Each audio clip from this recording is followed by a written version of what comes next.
Namaskar and welcome everybody. On behalf of the entire Tuesday Gathering teams, I'm Nazia and I welcome you all from my heart and soul to listen to another spiritual adventure.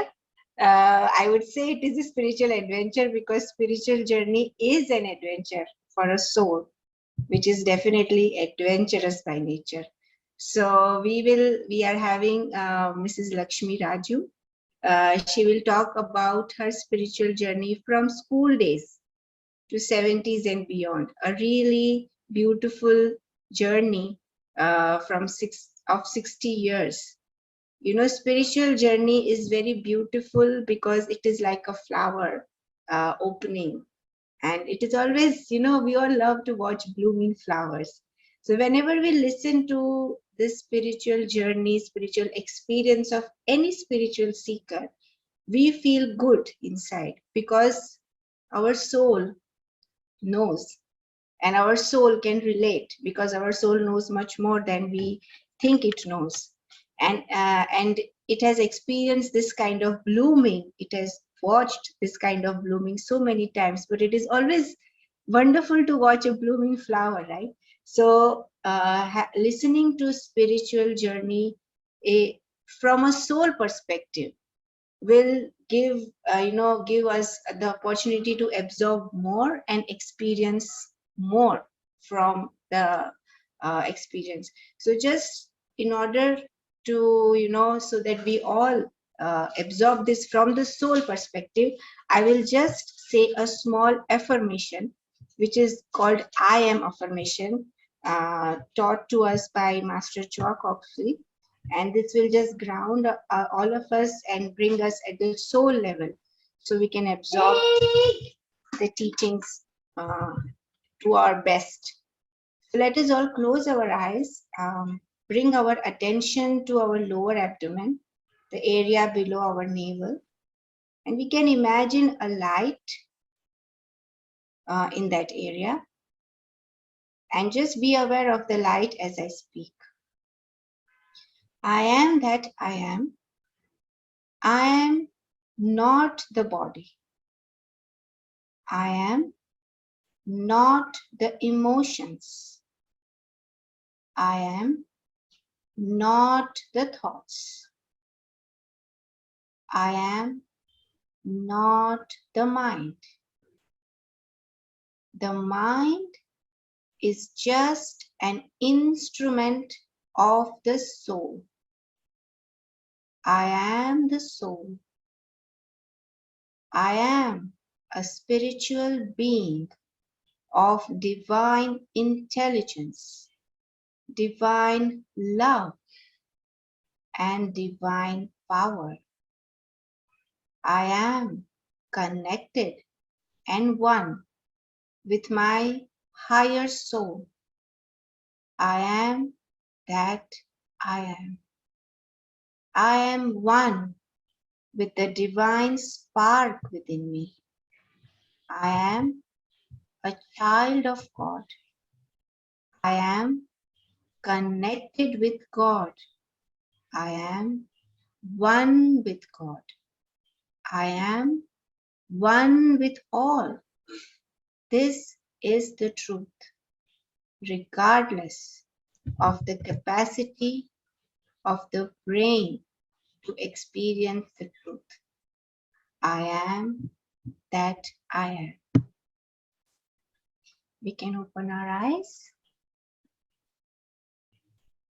And over to you, Mrs. Lakshmi.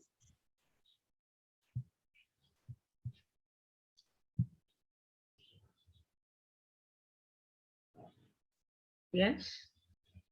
Nazia? Yes, over to you, Mrs. Lakshmi. Sorry. Thank you. Thank you. I was lost in your meditation. And it was so wonderful. You set such a wonderful atmosphere for all of us. I must thank you for that.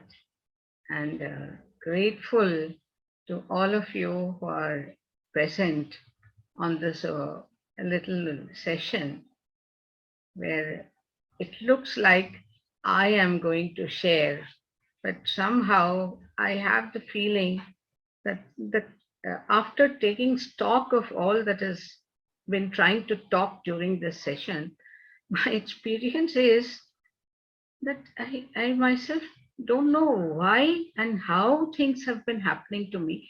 In fact, I thought I was not progressing at all spiritually, and taking stock for the sake of this occasion, I realized the blessings that I've had right from school days.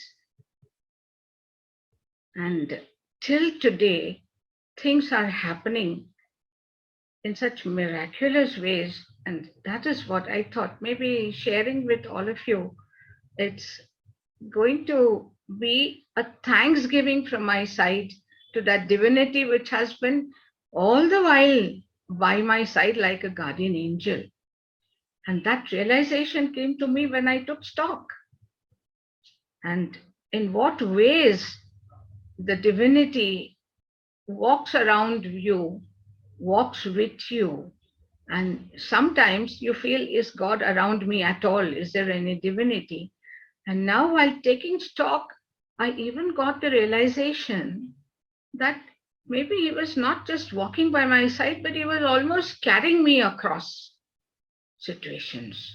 To that extent, those kind of emotions.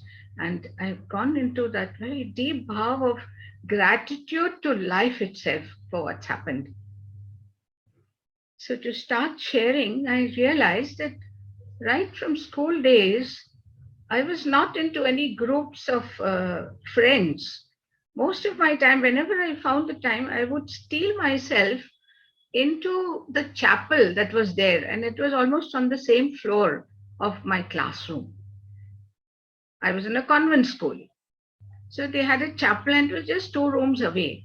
So whenever I found time, I used to just walk into that chapel and just enjoy the serenity, the peace there. Maybe sometimes I would talk to God sitting there very quietly. Maybe I would cry sometimes. But none of the other students, classmates, almost nobody would ever come there. Only a few nuns from the convent would sometimes peep in, sit there for a few minutes and go. But one day it happened that our headmistress, who is also a nun, she spotted me coming out of the chapel. And I don't know why she had this impression. She just came up with telling me, "Oh, I thought you were an atheist." I said, "What are you saying?" I went fuzzy, my head went fuzzy. Then she asked me, "Oh, you believe in Jesus?" I went even fuzzier, because then I realized that though I went to the chapel and sitting in front of a huge statue of Jesus and Mary, I actually did not connect with them, but I connected perhaps with the energy there. Most probably that's what was happening, and just could not connect with the deity who has been placed there. Maybe we call him the deity or whatever. I was not connecting with Jesus or Mary. And I went fuzzy and I just very shyly walked away from the headmistress. But this kept me, my head was reeling with this fact. Why did she call me an atheist? What does it mean at all? That kind of a question in my head. I thought I was a theist so much. Then on another front, on the home front, there was a lot of religious practices in my house. My mother and my grandmother, they would be having pujas and things of the kind. And we would be dragged, we children also would be dragged to the temples whenever there was some special program, some yajnam, some yaga, or some special pujas, abhishekams, and things of that kind. I used to go very sheepishly there, but absolutely disconnected, and come back all disgusted. And as I started growing, and this must be around the age of 18, I started expressing my disgust and started rebelling. I said, no more these temples, these noisy places, the din of the bells and the din of the chantings. We can make no sense of that. There's nothing to it. I'm not coming to the temples anymore. But something very strangely, in the evenings on such occasions when there were special abhishekams and all that, there used to be pravachans in the same temple. Some either it would be the Bhagavatam or it would be the Ramayana or some stories. Some of our epics would be discussed during that pravachan. What would happen is my parents were not interested in that, but there were neighbors, uncles and aunts who would go for these pravachans. It was you had to walk about a mile or so and go and attend. And while coming back, it would be late, so couldn't go alone. But I just lugged on with them once or twice. I said, let me see what's happening during the pravachans.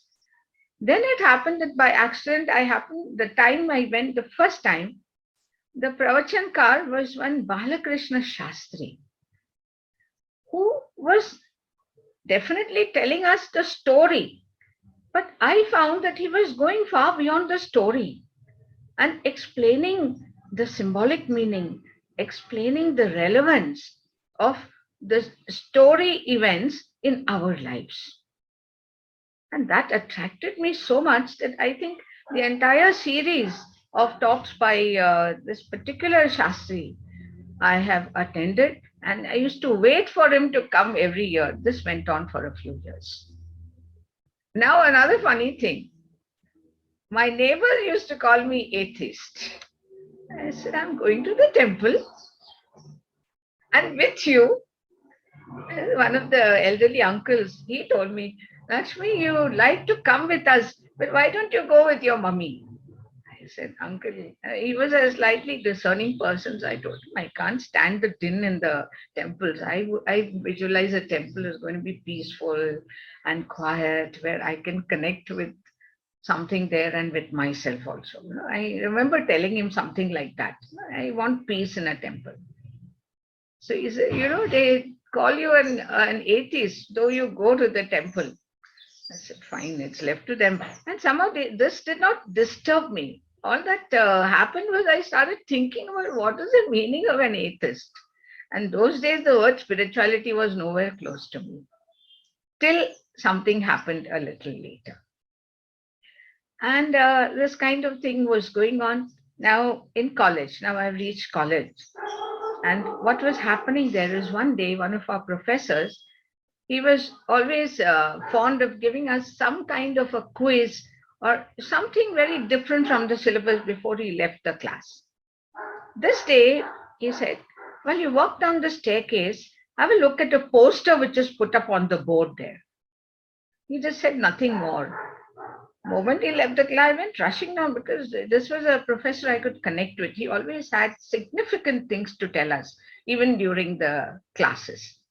So I rushed down and found there was only one poster, so there was no confusion. And that was of J. Krishnamurti's talks in Bombay. He never told us anything about JK. He just said, go and look at the poster. And something ignited in me just reading that. I knew nothing about him. I went home that evening and told Daddy. I said, Daddy, there are some great talks. I go to the temple to hear talks. So same way, there is some wonderful person coming to give some talks. But that the location was JJ School of Art in Bombay, which was nearly 10 or 12 kilometers away from home. The session would end at 8:30. And how do I come back home? So it was impossible. But somehow there was a bee in my bonnet going on saying, you must hear him. You must hear him. And I went on pestering Daddy.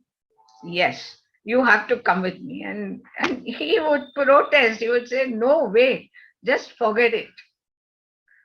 I was not willing to give up. I would still tell him. Or I used to call him up in the office and tell him, Daddy, you're ready? Tomorrow we have to go in the evening. And he would almost bang the phone down. But just 2 days or about a day before that, a guest from Meerut, his head office was in Meerut, and his boss called him up and said, a guest of mine is coming to Bombay. He'll come and meet you in the office and you have to be with him when he is in Bombay. Now, who was this guest? He was one Mr. M. N. Desai. I don't know him, neither did Daddy know him. He came to the office, met him, and they were chatting, and he revealed that he had come to hear J. Krishnamurti. Immediately, my father told him that my daughter is pestering me, but I have been resisting. And now you have come, I will have to go with you. So immediately that Mr. Desai uncle, he said, connect me to your daughter who is irritating you about this. I'm so happy she wants to come. And then the whole thing got arranged. Not simply the first time, but the entire series of 4 talks. Each year he would have 4 talks, 2 weekends, Saturday, Sunday, and the following Saturday, Sunday, sometime in Jan, Feb, when the weather is cool and nice in Bombay. And because of Desai uncle, I got to hear all the 4 sessions that year. It went smooth sailing. I said, how do things happen? Well, it happened. And for 10 years continuously after that, till I got married, I was there for all the 4 sessions each year. But of course, Dad was never there with me. He would say, you find someone who would come with you and come back with you. Then it's okay. So now my sister was telling me just 2 days ago that you remember one year I came with you because Daddy said you can't go alone. I said, fantastic. I couldn't remember that. And she was also enamored by the whole session. She says, I came home and I even made a very beautiful portrait of JK. Do you remember that? I couldn't. I said, have you preserved it? We'll show it to everybody if you have.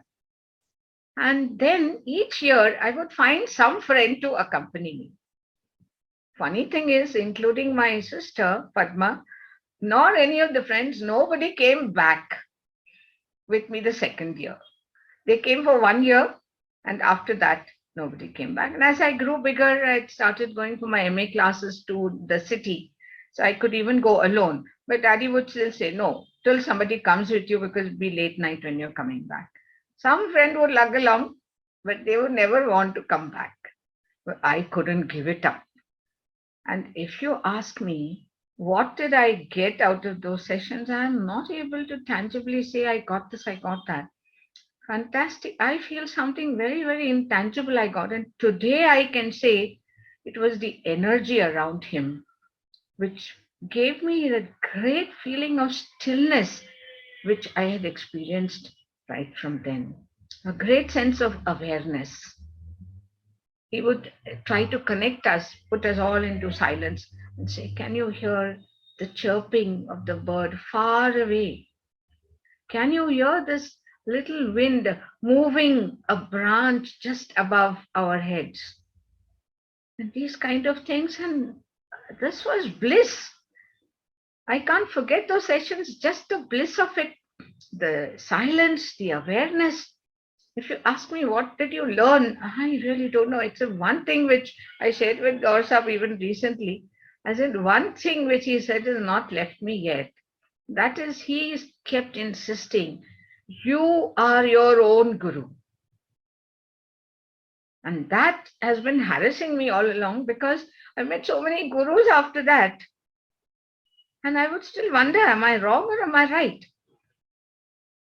But that, other than that one thing which was just not really disturbing, but kept me thinking, otherwise the whole process was a great introspection that was happening with me right from the time I had the encounter with JK. And the whole process series of lectures ended for me after marriage when I took my husband for the first session. And that was the last. He got so worried. He said, I don't know what kind of asceticism is going to enter my wife. Let me keep her away from all this. And he literally banned it and no, nothing doing. I'm not coming with you and you are also not going. That's it. I said, can't disturb people. Then, of course, life changed, got married, then facing the problems relating to married life, all those things started. But another saving grace, I call them, these are all graces walking by my side. divinity in the form of so many, shall we say, incarnations. I don't know what to say. And now coming to the office front, I was in RTI in Bombay, posted there. And there, it so happened that I chanced into a friend who was deeply into reading Osho. She was lost in reading Osho. Whenever she found spare time, it was always kept by her side on her table, and she would be peeping into that book. And I happened to see that book there. I said, "What is this? I didn't know anything about Osho then." And she gave me, said, "Try and read." And then I told her, "Yes, I have attended Jacob. Then you will like this," she said. And then I started reading Osho. And I found that reading Osho started clarifying so many things that I'd heard from JK. A deeper understanding of things that Krishnaji has been discussing, and to which I think I was just bathed in all that he was talking. I don't think I intellectually grasped anything, except as I told you about the guru concept. And being with her, it was such a bliss, because we would be talking about our family problems and trying to find solutions in what Osho is saying, and find a lot of comfort in all that we were reading. And that helped me, because now I had started slipping into almost a valley of darkness, where there was no time for anything except the taking care of the family, because I was getting pregnant, I'm going to have a child, and had to go and set up a home for ourselves and deal and manage with the husband and in-laws and all that. And I feel that was a dark period of my life, when almost for 10 years I was disconnected from even thinking about anything relating to all this. And just blank about all this, lost every moment of my energy, and time and space was required by everybody else. So life went on that way for 10 years, till again something wonderful happened. I got posted to the Settlement Commission in Bombay, right? And believe me, in a Settlement Commission library, it was a treasure house of spiritual books and books on literature. I was just stunned when I saw Osho, and when I saw JK, and when I saw even Madame Blavatsky's The Secret Doctrine was there. Fantastic books like that. But the first book I picked up from the library was Autobiography of a Yogi, and started reading it. I recollected that I read this book some years ago when I was in college. And I said, yes, I remember I've read this book. And as I went on reading, I found that I was just lapping up everything in that book. Everything was just going in. And I remembered that the earlier time when I'd taken the book, I'd literally thrown it back into the library shelf, saying, it's all nonsense. So now the time had come for me to understand the field of spirituality and the field of energy. So spirituality became a reality for me somewhere around that time. Till then, even the word was almost absent. And another fantastic miracle that happened, I was busy reading books from there, from the library. And whenever I found free time, I just opened a book. And the grace was, there were 3 more of us, colleagues of mine in the room. And they would encourage me, Madam, I would just try reading some interesting anecdote or something to them. And they say, ha, acha lagta hai, come you read, we will stop our work and listen to you. And whatever came to my hand, whatever interested me, I would just share with them, and they were all receiving it. So one such day, when a book was open and I was reading it, somebody walked into the room. And this was one of our bosses who had come to meet his junior officer, not me. I didn't know this person at all. But what do you think this person did? the moment he saw this book, and I think he overheard what I was reading while he was just entering the room. He opened the cabin door while he was walking in. He just perhaps just overheard something, and he literally made a beeline for my table, came to me and said, "Madam, what are you reading?" And I showed him the book, sir. I only knew that he was a boss in the same office, sitting 2 cabins away, and that was Gaur Saab. He had come to give some instructions to his junior with a briefcase, and he was to leave the office. Just tell him some things and leave the office. What he did was he came, took the chair in front of me, said, "Now I'm placing my briefcase down. We need to talk," he said.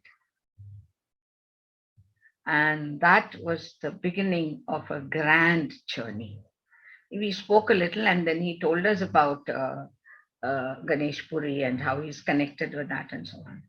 And I think I had already come to a boiling point, because for almost 10 years, there was no touch with all these thoughts and no exposure to all this. It was boiling inside me. And I remember almost demanding that from tomorrow, you have to let us into your room during the lunch break, and you're going to tell us about what is meditation. I didn't know what was meditation. And yoga and meditation. He was a little hesitant. He said, "Should we be doing such things in the office?" I said, "Are we doing something wrong? I think we're doing something fantastic. We are coming, sir." And the 4 of us were there with him the next day during lunch. And along with us, a few more from the same floor joined us. So about 7, 8 of us were in his room. And for the first time, I understood what is meditation, because it's something like swimming. You read a few books on swimming, but till you jump into the water, you don't know what it is. And that experience got for the first time from him in his office room in the Settlement Commission. And then the word spread like fire. The very next day, I think, the entire office on that floor was waiting to join us during which would have been around 15 people. They all wanted to come and sit. I said, how to manage it in a small cabin?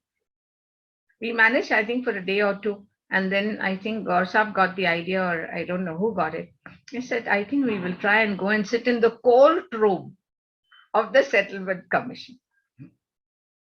And Gaur Saab got really worried about that. He said, "Don't know how my bosses would take it." I just went to his boss, our boss, who was the vice chairman, and he was such a wonderful person, V.K. Srivastav Saab, who was the vice chairman at that time. I said, "I can't wait. It has to happen tomorrow onwards." I went and spoke to him, and believe me, what happens? I went to him for permission. And what do you think he said? He said, "Oh, you're going to do something so wonderful. I'm going to join you." So VC included in the courtroom, because it was a carpeted floor. So Gaur Saab also went and met him after that and thanked him. And the sessions in the courtroom started every afternoon for nearly 40-45 minutes. We'd finish our session with him, and then 10-15 minutes, a quick lunch, and he would live on there. So that's such miracles. I almost call this an occasion where the mountain came walking up to me. I didn't have to go anywhere. Everything coming and falling at my feet. I just didn't imagine such things were going to happen in my life. Now, to top it all, this was just the beginning. One of my colleagues in the room, who was absolutely silent till now, he revealed to us that he was a preceptor already for the Brahma Vidya mission. He was already a preceptor, but he never spoke about anything. He was a very quiet man. He revealed this to us. And somehow Gaur Saab caught on to it. He said, "I think we must meet Guruji." I said, "Fine." And it was decided that I would go with him to meet Guruji one day. It happened very soon. And then another miracle, something so peculiar happened. You see, what shall I say, the learnings, right or wrong, from JK, that you are your own guru. But I still said, no, I'm going to meet your guru. Come, take me there. And funnily, my alma mater, my college in which I studied for say 6 to 8 years and also worked there as a teacher, his classes were being conducted in that college.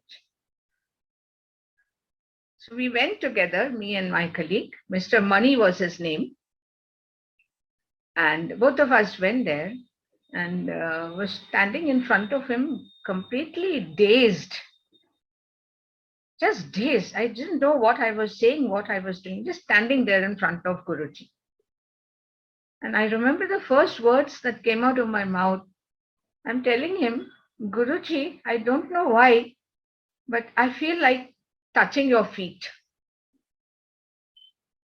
And Guruji, unfortunately, I don't have a photo of his to show you. We've seen so many of the gurus in this group during our sessions. It is let's say, a face full of serenity, full of calmness. And as I went on with him, I realized the amount of love that would literally profusely come out of him. I had all that experience in the very first day that I met him. I did fall at his feet.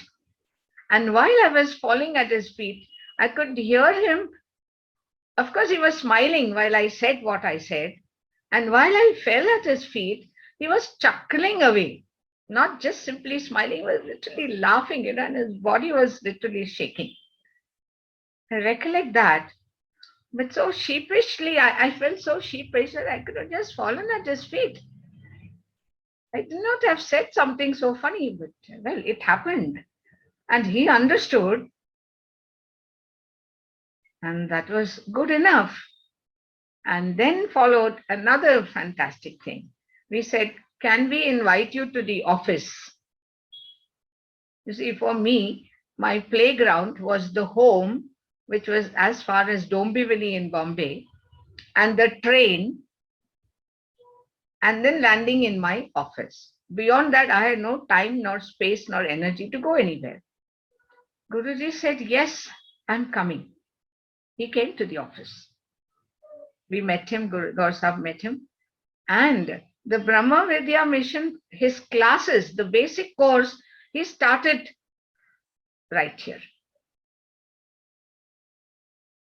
In the meantime, something happened, which also I must share with you. The group started expanding and the courtroom became a little less for us. In the meantime, Shashi Kapila Madam was just above us, one floor above us. She was deputy director in the training institute at that time. And she also used to come and join. Off and on, whenever she found the time, she would come down one floor and sit for our session. Things became very easy. She said, come on, we'll all go up and we'll use one of the classrooms. And then it became a crowd of 30, 35 people. All of us sitting and enjoying Gaur Sahib's, what shall we say, it's not just company, his presence, it was a matter of his presence. And that went on for very long. And after that, Gaur Sahib started taking sessions on yoga and meditation in the RTI. It started in Bombay and the word spread all over. All over India, he started traveling for this session, not for income tax.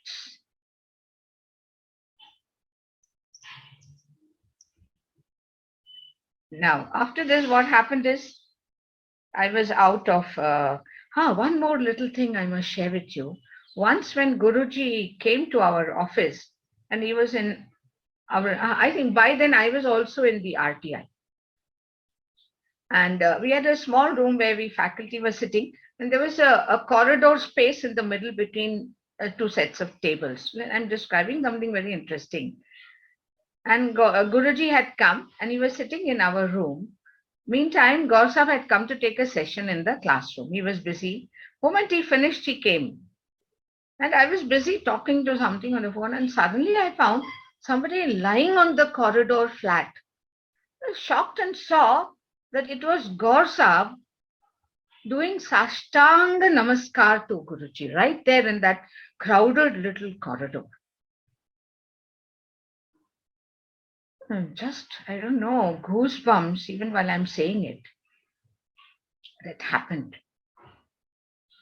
And the connect with Gaur Sahib was on and on and on, and it became even stronger later on.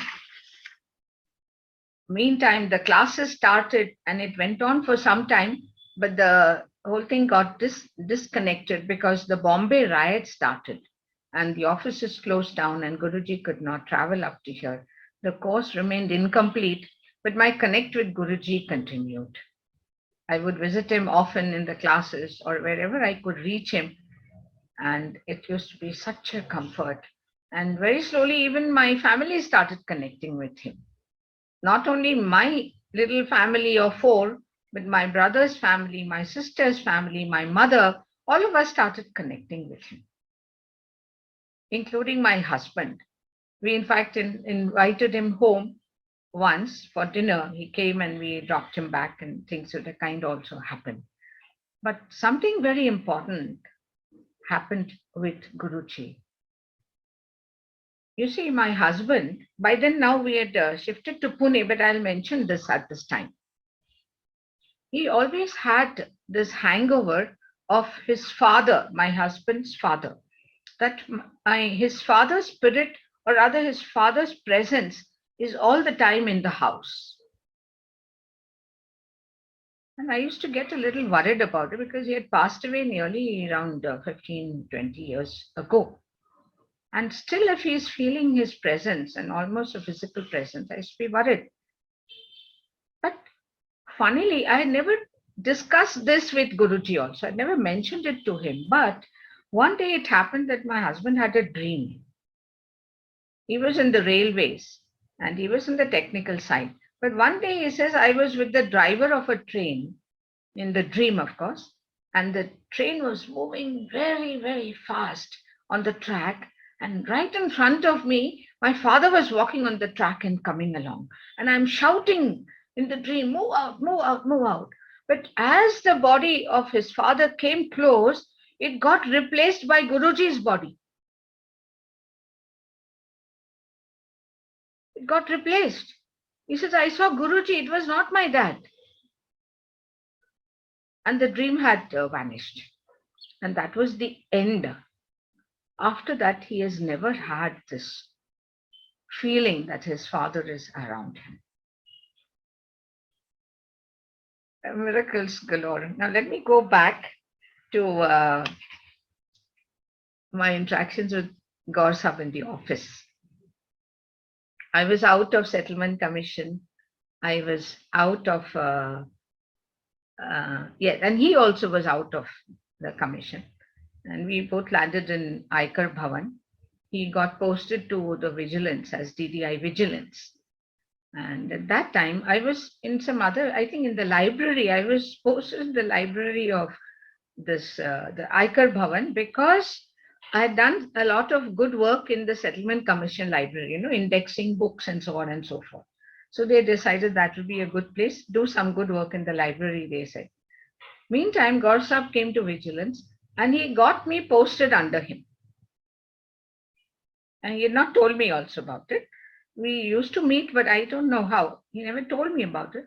The moment he said vigilance, I got disturbed. I said, my God, हम कौन से दूध से धुले हुए हैं कि हम दूसरों के ऊपर उंगली रखे? That was the feeling I got.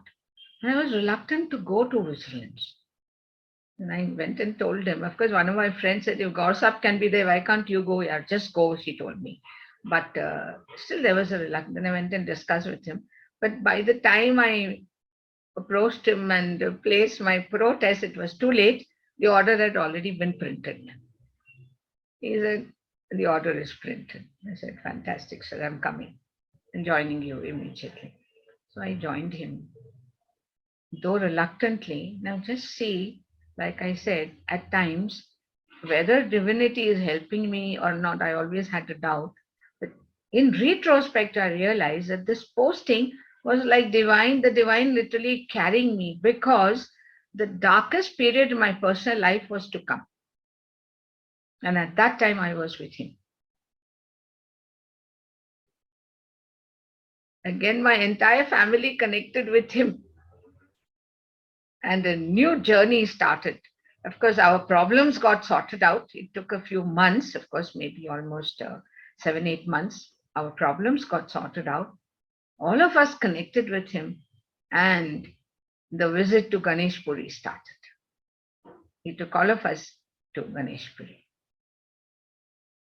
And of course, all of us used to enjoy it, and whether he was there or not, we started going there. That went on for quite some time till Ganesh Puri started. I think the ashram started forbidding people just come walking in unless it was for a course, unless they enrolled for a course and so on.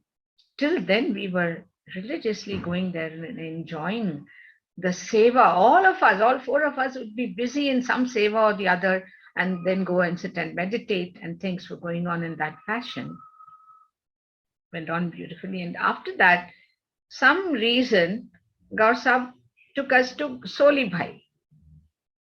Again, the entire family went, because my son was falling sick ever so often, and he had to be given antibiotics ever so often, almost every second month. Very concerned, because his health was also very bad. So he said, Soli Bhai should help you. So we would go to him, and just a minute.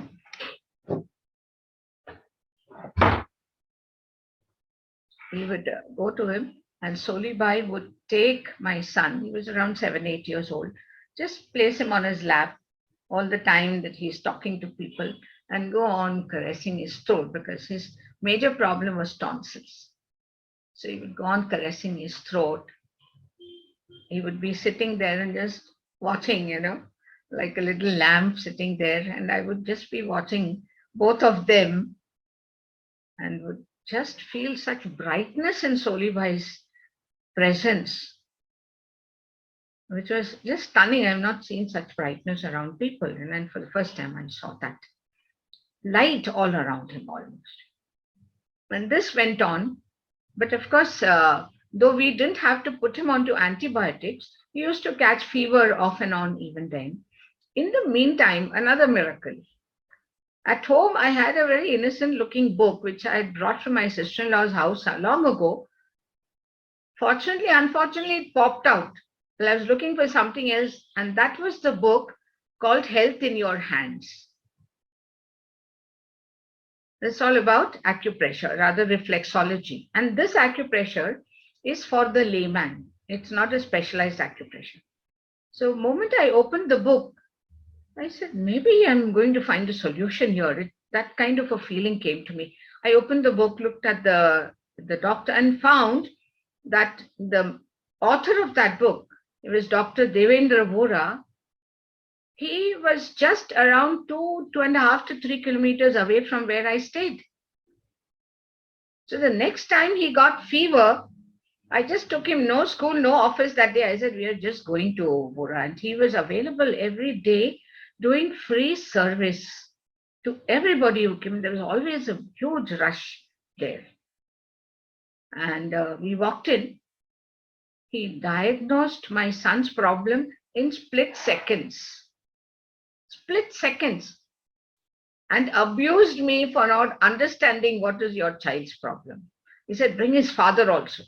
I'll explain to him. And what was his problem? It was worms in the stomach, which was manifesting as tonsils problem.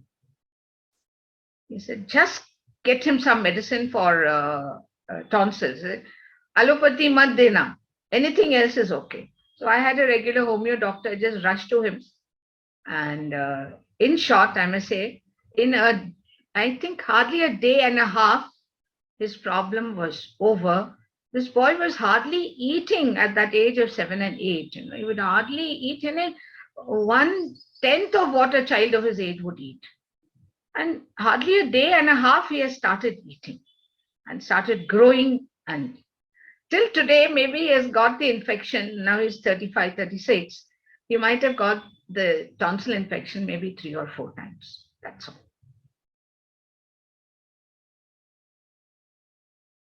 And antibiotics were also, but in 35 years, 3, 4 times, okay, but every second month was an issue. I felt at that time, Solibai made that book pop out of the shelf, somehow that kind of a connect I felt. And I got connected, and out of thanks for Devendra Voraji, I studied acupressure. I sat with him and trained with him also. And as service to him, all my training sessions started including at least one session on acupressure. And also his books would be, I would request them to buy the book and follow it and work on your own. Maybe a few thousand copies of the book also as part of my service to this great master who has passed away about 5, 6 years ago. But till the end, he was doing absolute free service. And such fantastic diagnosis I have seen him doing. He has detected cancer through acupressure. He has detected, in fact, cured thalassemia of 2 young children, and they were present in front of me. Such a miraculous healer I was in touch with. And of course, picked up a little from him. I'm sure I have not picked up enough. Even today, I do talk about acupressure, but somehow I'm not too deeply into it for peculiar reasons, right? And then after that, what happened is I shifted to Pune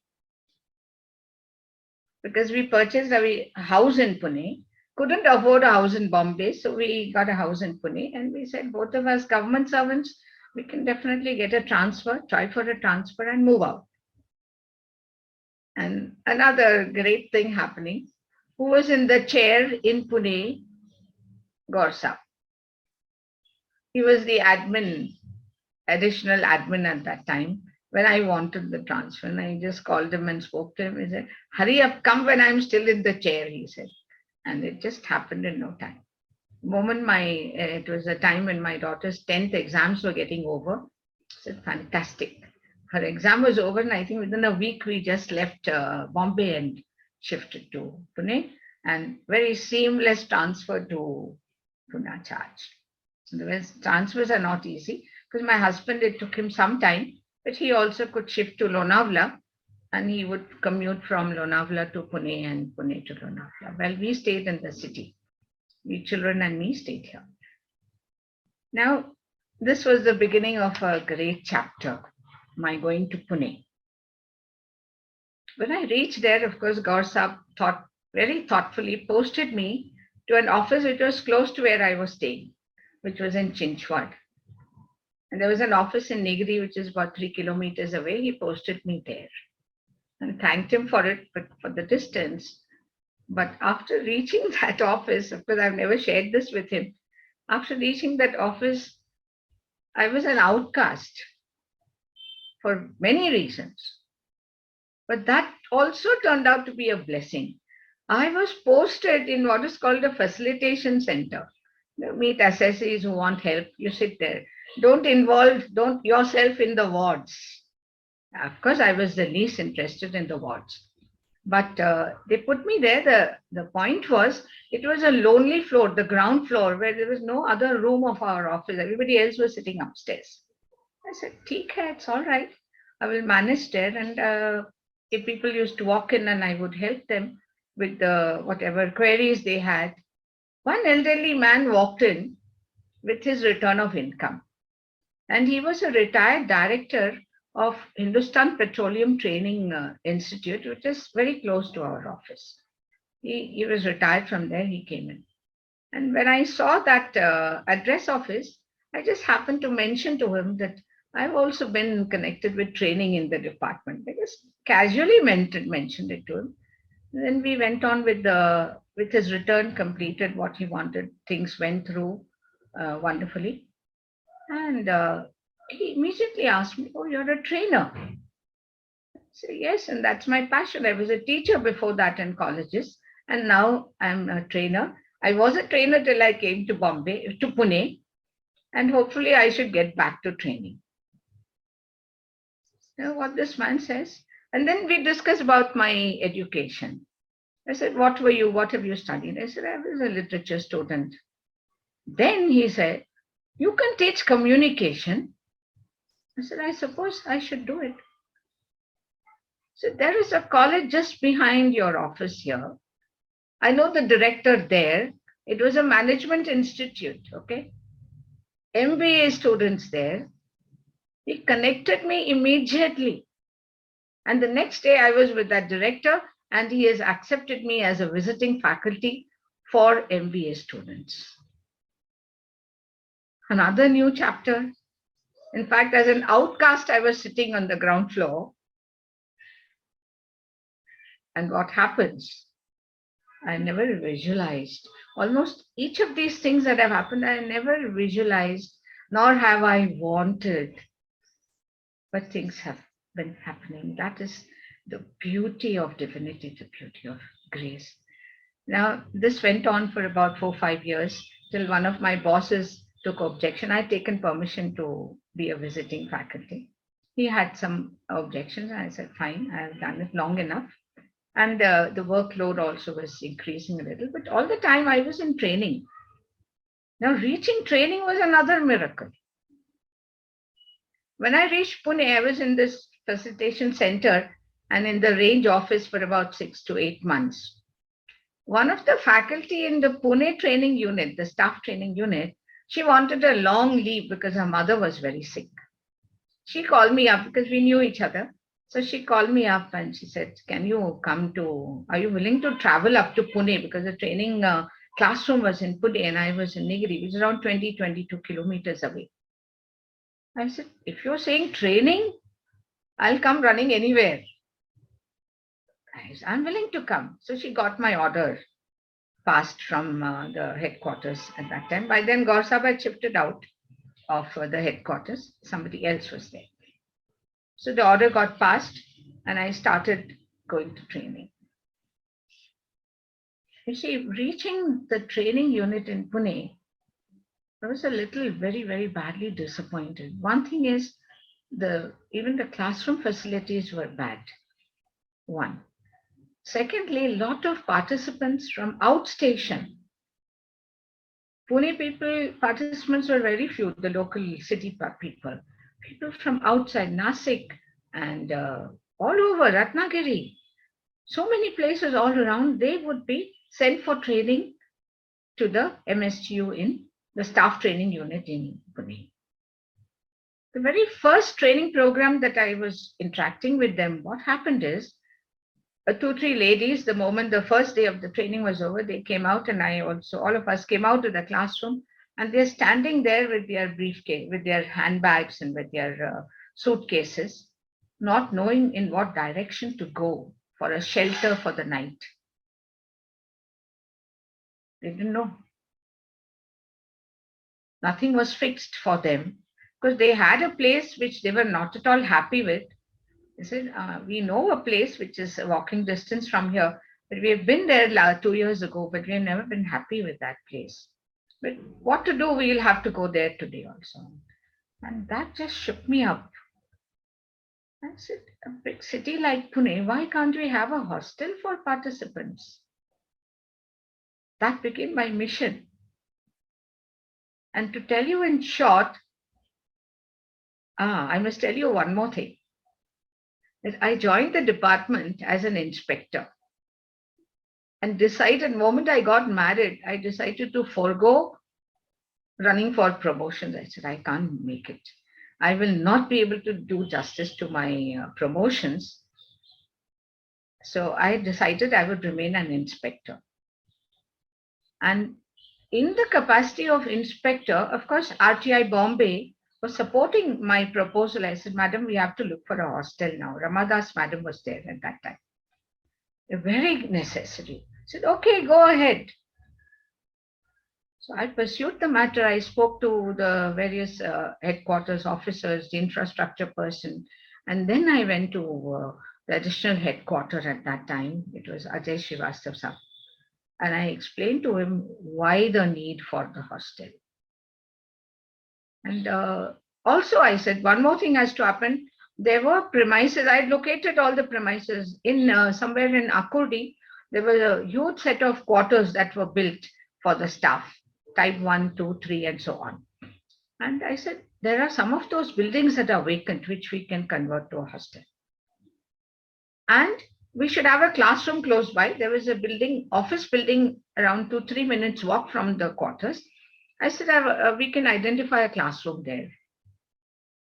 Then that quarter told me, he said, you please go and identify, let's see whether it is workable. Then I went and did a survey and found that it's all possible. Came back to him and convinced him, explained to him, this is it, this is the reason why, and this is the space available. He said, Madam, you have convinced me. I'm not sure I'll be able to convince CCIT. You please come along and convince him. Now I went, convinced him. That was not so much of a miracle. The next thing was a miracle. It was already planned that the next day he was to visit that Akurdi office. It was already planned. So the CC told me, Madam, come. Tomorrow you please come there. We'll sort it out on the spot. And everything just within a month or two, sanction from the board for the hostel was got. Classroom was within his powers. He said, yes, this is a classroom for you. Come on, take it. And we had wonderful premises for that. And also,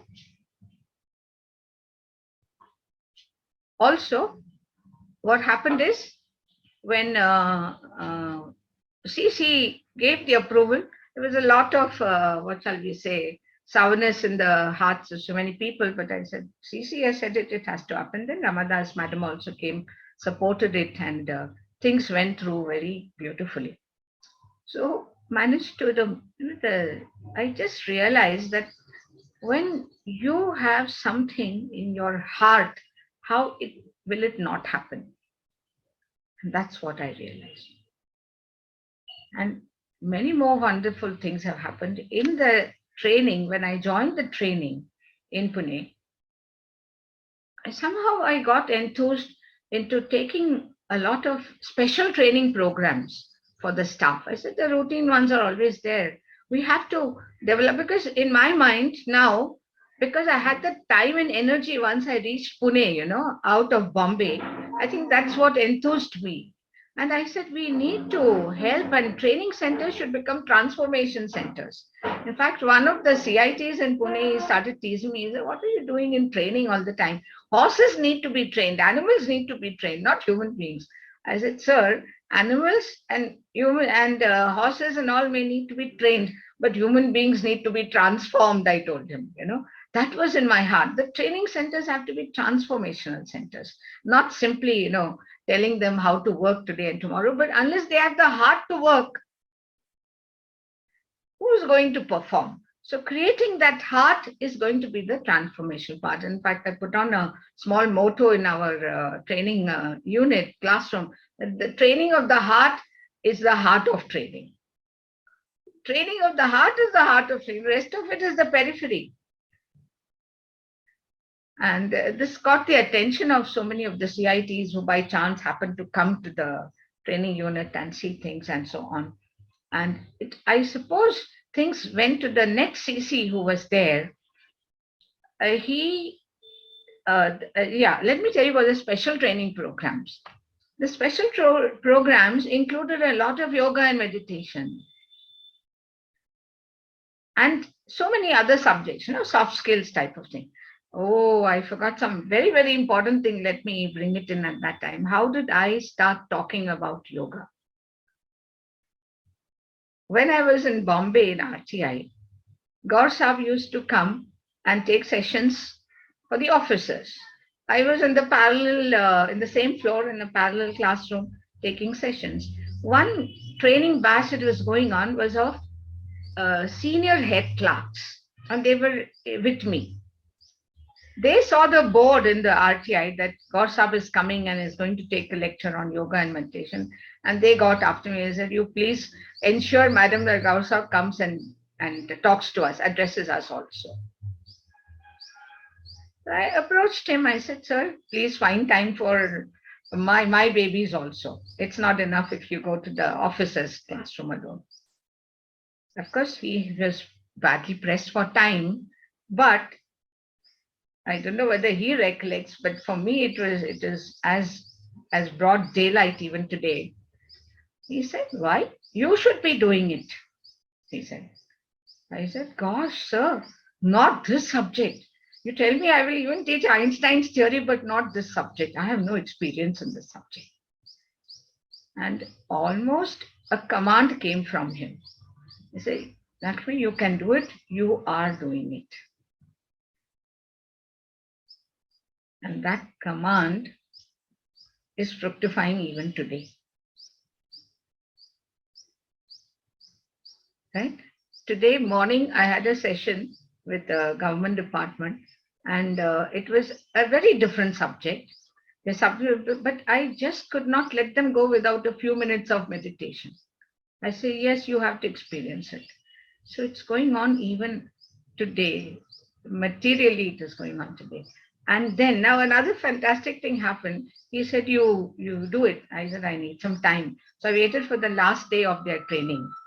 Just 2-3 days I got for preparation.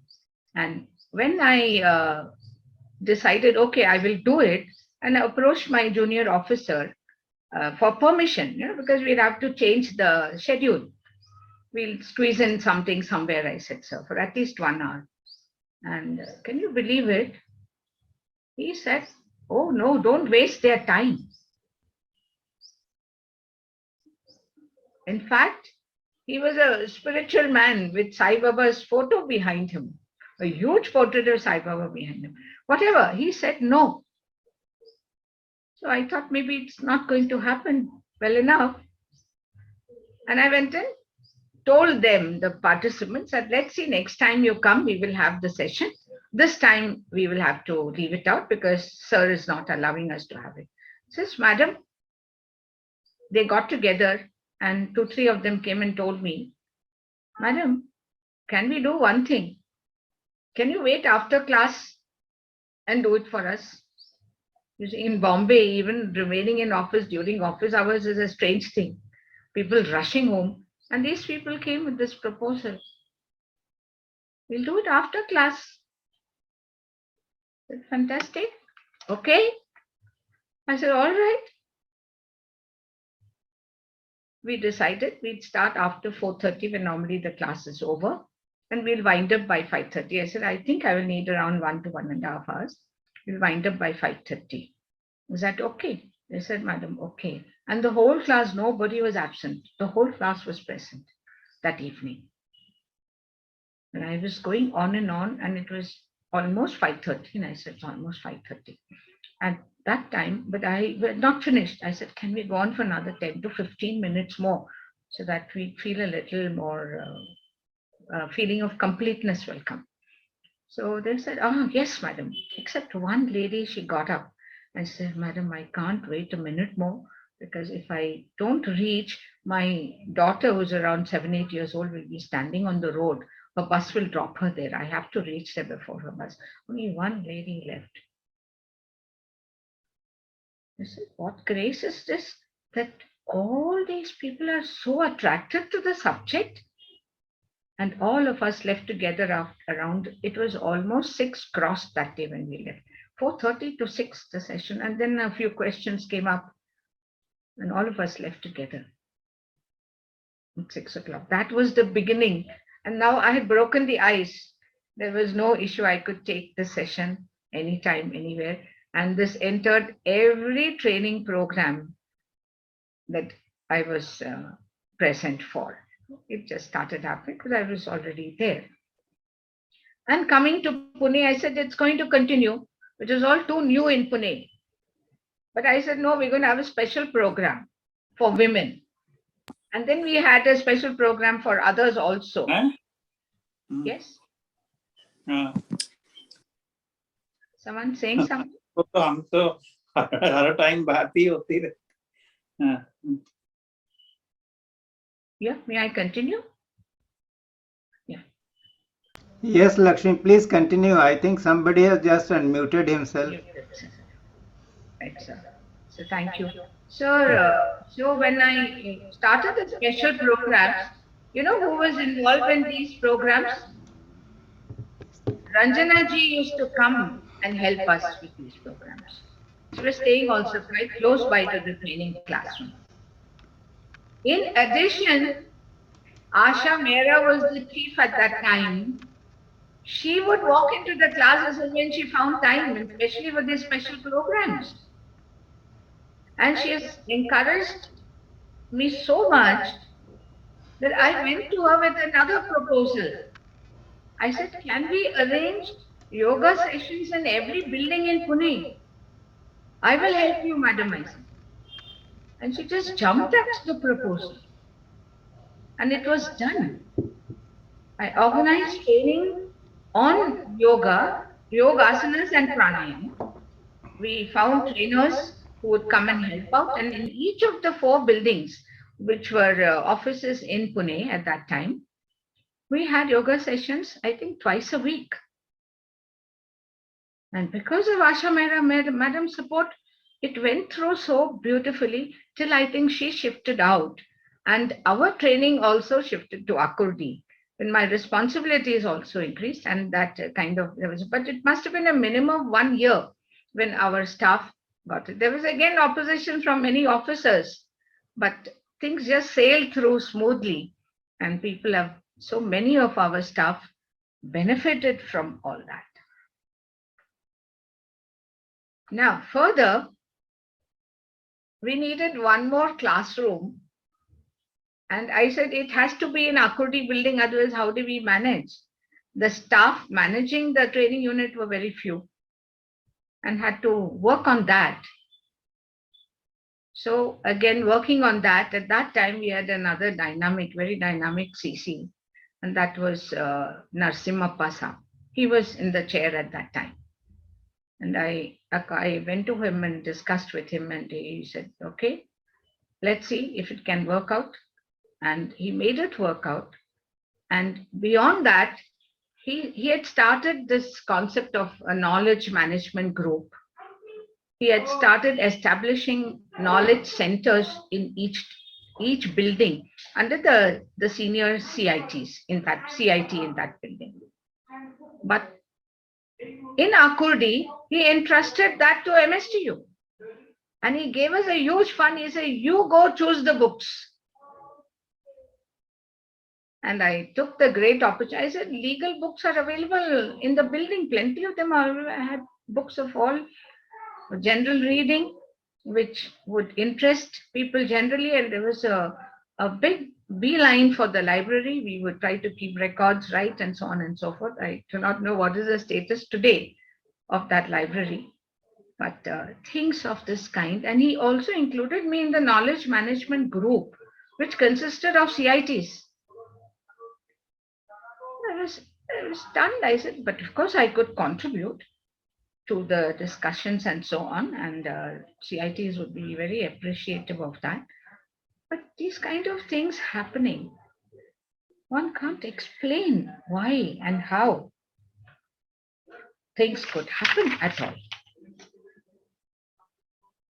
Then maybe I should go to the period after retirement. I retired from training with a continuous stint of nearly 15 years in Pune. I entered Pune in 97, 2012 I retired, and almost continuously I was in training and managing training. And also another great thing happening in training is RTI started entrusting their programs to MSTU Pune, because they were finding the load too much. They said, yeah, you manage it for us.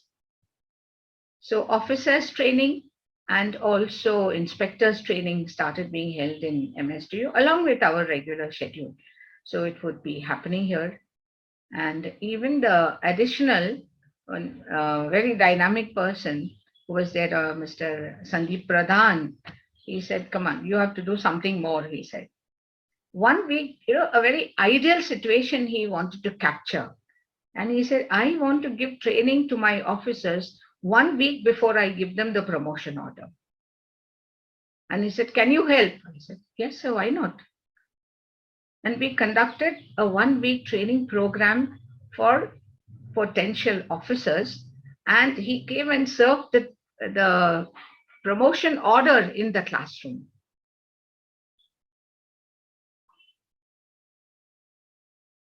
So these are the various sevas I've been given the opportunity to do when I was in the department.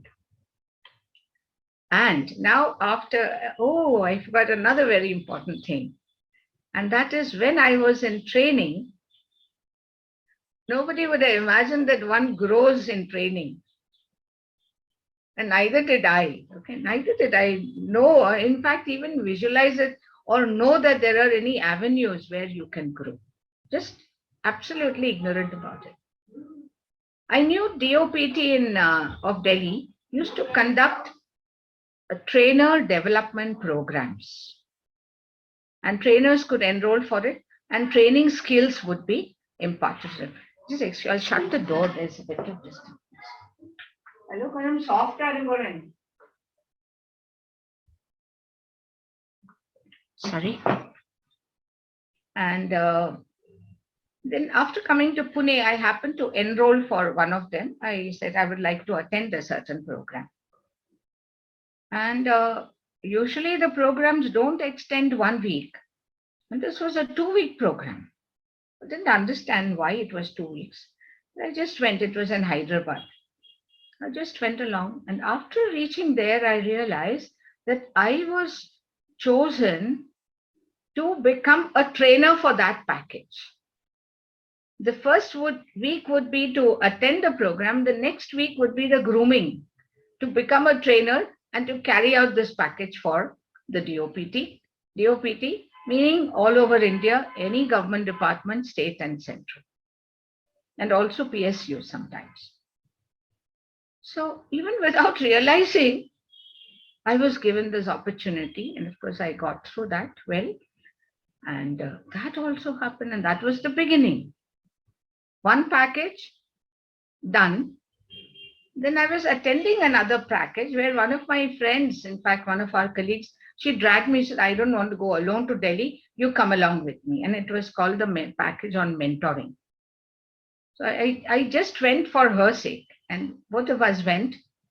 And there, the master trainer picked on to become trainers also and certifying them on behalf of the government of India.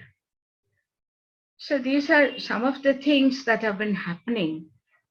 And in between, just in short, I'll mention about an interaction with a Jain Sadhvis group, which happened. It would take me just around 2-3 minutes. One of the Jain Sadhvis wanted to be taught English. And when I went to meet her, it turned out that she was doing MA in literature. I refused. I said, I can't help you with literature because I'm cut off last 35 years. She was a young girl, 22-year-old little dolly she was. And she tells me, no, you can do it for me, madam. I said, okay, I'll do it. And 1.5 years, I was busy training her and she came out in flying colors. So opportunities falling at my feet, the amount of thanks. In fact, while I was recollecting all this, I was almost steeped in, I must say, an ocean of gratitude, which I had not really realized till I got this opportunity to take stock of my life. And this is why I thought it would be one of the greatest ways of expressing my gratitude for divinity and for grace, for having taken me along till today. And connect with God Sahib has given me pranic healing also. Connect with a great guru during one of his meditations on the guru. I've in fact shared this in a write-up earlier, much earlier, 1.5 years ago. So I'm not repeating it now. So it's absolute thanks for this opportunity of serving grace and the opportunity to thank from the from the depth of my being, for the first time when I took stock, I started realizing that I have not been thankful enough, and I have paid for all the thanks that I should have done today. So thanks a lot for the patient listening.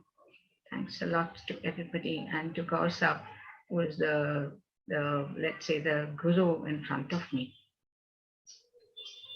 Thank you. Thank you once again. Thank you so much, Lakshmi ji, for that engrossing talk.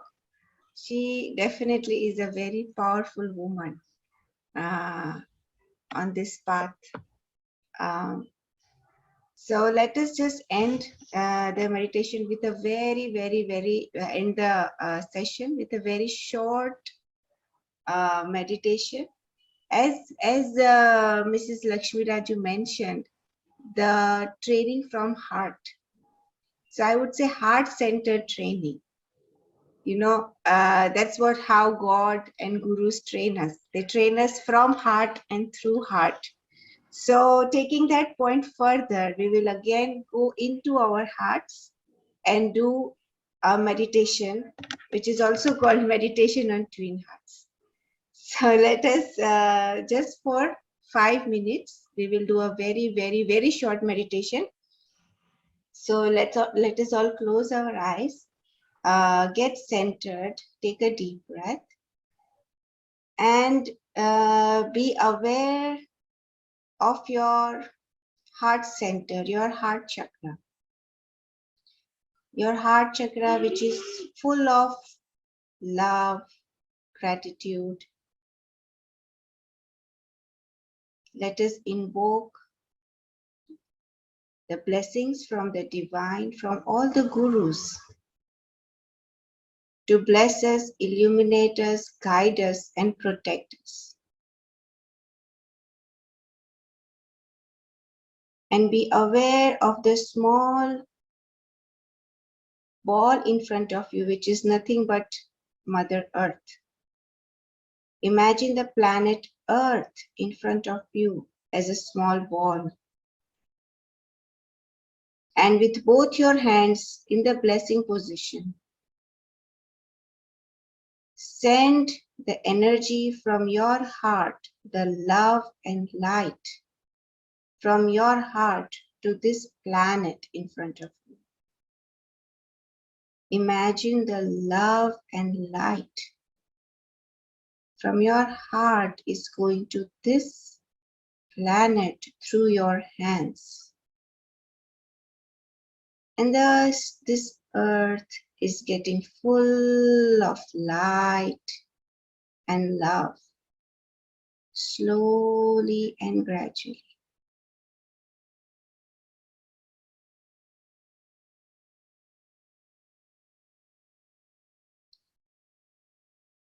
Now be aware of the area on the top of your head, your crown chakra. It is also called the universal heart of love, of God. And bless Mother Earth through this heart.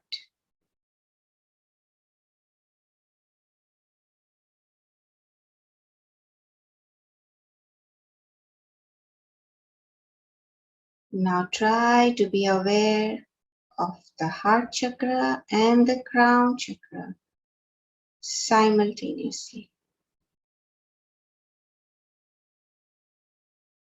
Continue blessing the earth and feel the divine bliss,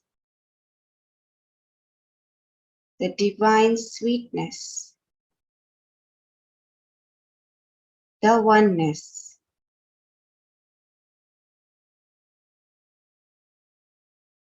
The inner beauty and inner healing.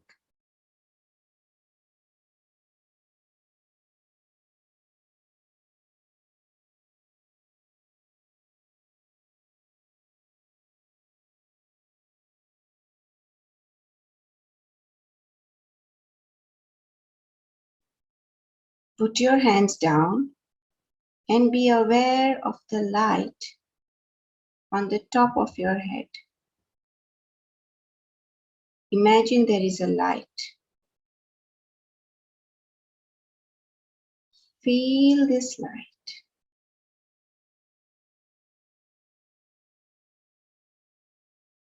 Just be in presence of this light.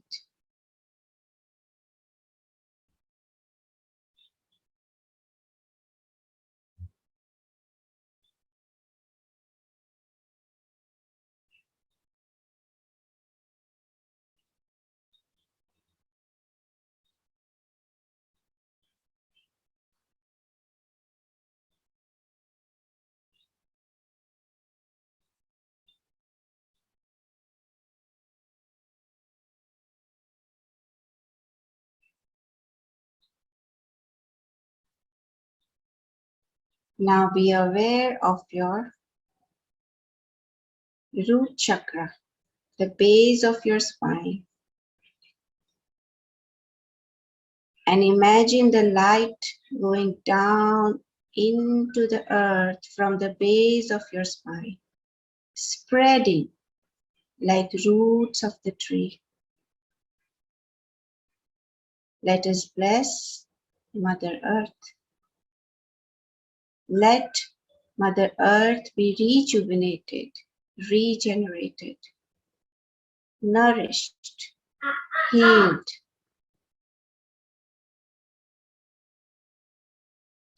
through the light.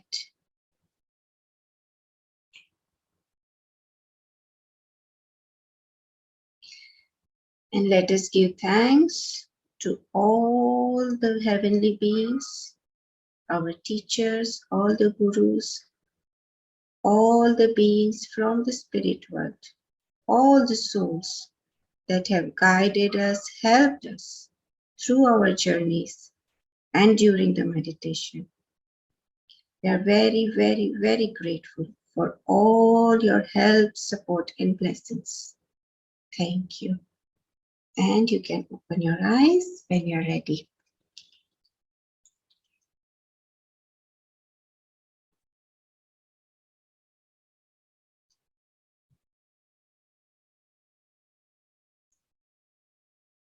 Thank you very much, everyone, for being here, and hope to see you next week. Anyone wants to say anything?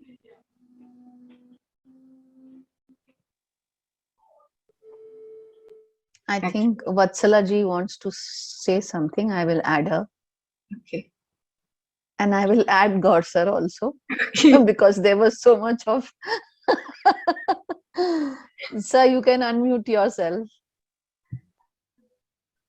And I will add ma'am also. Yes, sir. Yes, sir. Who would think that spirituality and impact department can... You are unmuted. Unmuted, ma'am. Unmute yourself. Yes. Yes, Vatsala, go ahead. Now you are unmuted. Hello. A little louder, please. Sir, can you hear me now? Yes. Perfect. Who would, to the non-income tax person, it will seem strange that spirituality and income tax can exist together. That is God and mammon. But that, I said it humorously, but of course we know that some of us have felt the presence of God. In fact, as for the divine presence, I wonder how some of us survive in the department. So, Mrs. Lakshmi's reminded me of me. I had gone through, and the training institute, it was a very personal, I could feel the connect with what she said. It is good that we take a moment and look back at our service is more than a profession, in a sadhana also.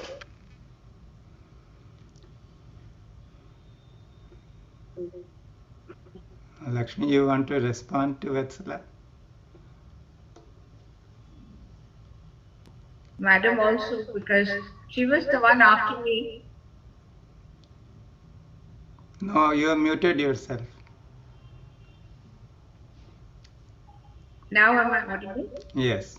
Yeah, no. She wanted to hear my abhangs, but for want of time, it did not. There was a very appropriate abhang I had located, but we'll see sometime later. Yes. No, you can. Thank you for a lovely session. Thank you for a lovely session. Yeah. Should I go again? Go ahead with the abhang. If Go you ahead. think there is 2 minutes, I can. Yes. I'll just take a few lines of it, not everything, not the whole abhang. Yeah? Okay.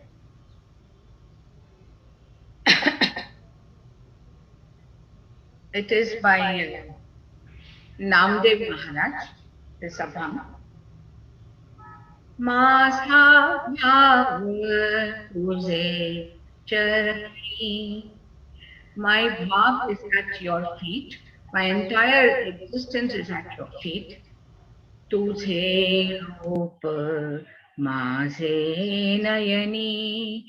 Your roop, your shape and your form is all the while embedded in my eyes. Sapadalo ekameka. Sapadalo ekameka. Meaning, somewhere, suddenly you caught hold of me without my being aware of things. Janmo janmi no he sotaka. Janmo janmi no he sotaka. I have no escape from you for lifetimes to come, not just this one life of ours. So, and further says, Tuam todili majhi maya. You have broken all that illusion that I had about myself, and me zadalo tujha paya. And I have nothing else to do than fall at your feet in total surrender.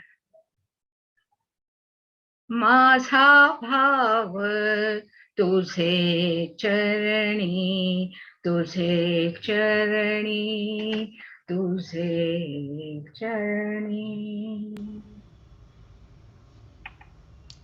Very, very beautiful. Very Thanks beautiful. for this opportunity also, sir, of sharing.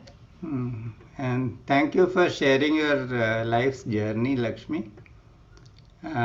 We have a long association, perhaps from somewhere in 1987, 88. Somewhere there. Yes, and it has for somewhere there are many people one comes across in a working environment, but some souls have this connection and they keep meeting each other. Yes. Somewhere or the other, so that must have been the connect that we have had, and we have been meeting each other off and on.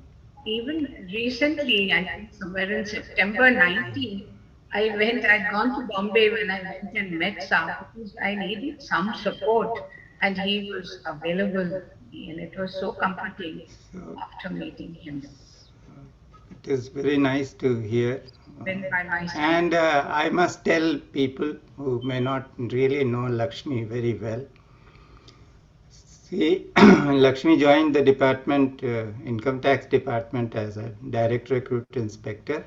She is very highly qualified, and had she passed the departmental examinations, she would have easily retired as a joint commissioner or additional commissioner of income tax.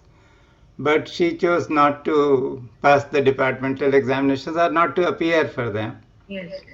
And she continued in the job that she had taken, but she carved out a niche for herself as a trainer, and she became a UN approved trainer's trainer. It is not a mean achievement. It is something, And wherever she has been, that sometimes people who do not take promotions or who do not really have nothing to look forward to in the manner of speaking, when people say there is nowhere to go, then they develop a kind of an attitude of sulking, or they become, start to caring less for what they are doing. But Lakshmi was unstoppable, and wherever she has been, she has done some great job. She has brought the benefit of training to so many people in the income tax department. And if people had, people of her dedication were to be found, more people of her dedication were to be found, then income tax department training would be something really great, wonderful. So I have known her that well, so closely, and I have great respect for her, for whatever work she has done. And despite all the challenges that she had, we all have challenges in our lives. She has also had her share of challenges, but she has never bothered about those challenges and worked on. So thank you very much for being here today and for sharing your journey. The only thing I would tell you as a long time friend or associate or advisor is that you could have avoided using the designations of people in the income tax department, because a good number of people are from outside the department, so they would not know. So they might have been, wondering who is a CIT or a CCIT, or what does this mean or that mean. But so, because when we speak to an audience, we are outside the department, we try to make it as simple as possible, just to make it available to people. So we must keep the juice flowing rather than getting bogged down with technicalities. So that was one thing that... This was part of my journey of No, it's fine, but that journey is past. Now, those designations or those things don't matter at all. So it's a journey, all right. The journey has to be shared. And that is why we have a program like this. So thank you once again, and thank you, Nazia. You were really great. We are so glad we have found you. And thank you everyone for being here, and we'll see you next week. God bless us all. So thanks to you, namaskar to you, and to everybody. Thank you.